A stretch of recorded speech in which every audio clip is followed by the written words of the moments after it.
Thank you, Bob. Well, rising numbers. Maryland reports more than 1,300 new COVID-19 infections.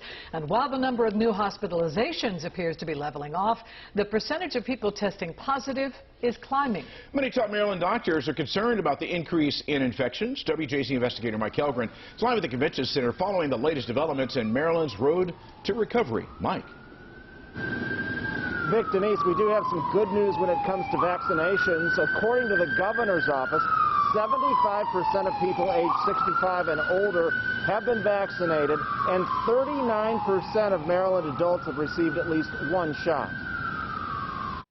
Maryland is seeing COVID infections and the positivity rate rise, and it's highest in Harford County at 9.3%, more than doubling in the past month, with Aberdeen, Edgewood, and Abingdon leading in new cases. We want folks to continue to wear a mask, wash your hands. While the county executive is monitoring the numbers, he sees no need for more restrictions. I kind of think we're beyond that point. I think we've got to continue to push to get everyone vaccinated. Harford County's health officer says 20 to 50-year-olds are behind the rise. And all of the progress we made at the beginning of March when we were down at test positivity rates of the high threes has been undone. Maryland is also seeing an increase in more contagious strains, with UK variant cases increasing 11% to 471 over the past week. The CDC also reports 37 South African variant cases and 1 case of the Brazilian strain. I just have to stress that there are really no guarantees at this point.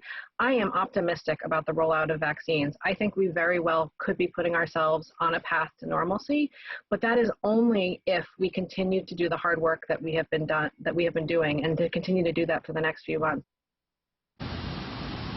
Now in Baltimore City, the positivity rate is 3.7%. That's much better than the rest of the state.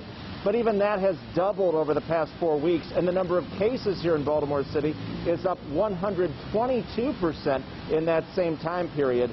Deaths are down. Reporting live at the Convention Center, Mike Helgren, WJZ.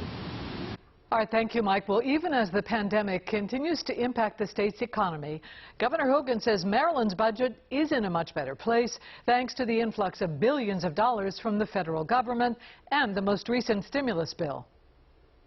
I'm pleased to announce today that we have once again reached an historic bipartisan agreement on a fiscally responsible budget accord, which effectively targets relief to Marylanders most in need.